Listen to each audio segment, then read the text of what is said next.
preceding signal was a test of the NOAA All Hazards Radio Public Warning System on station code 35 from New York City.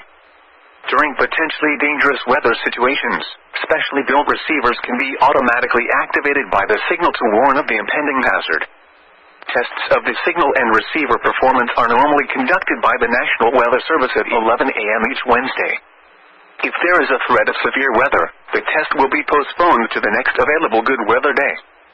Reception of this broadcast, and especially the warning alarm, will vary at any given location.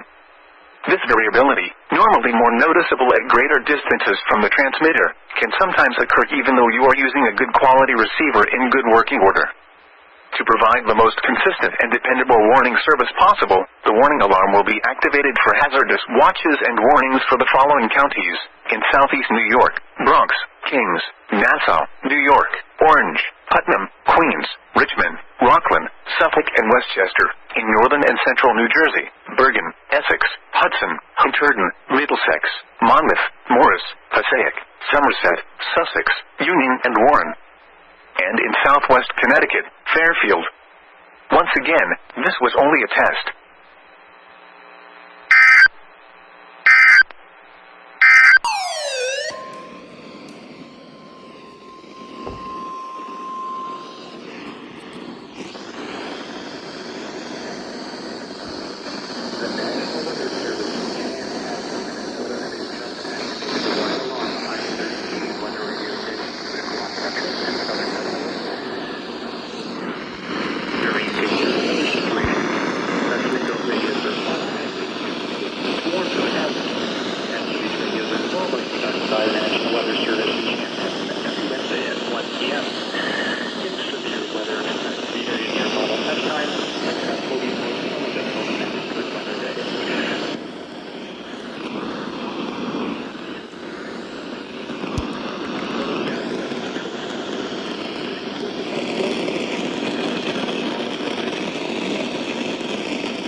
The National Weather Service has just activated the warning alarm as a test.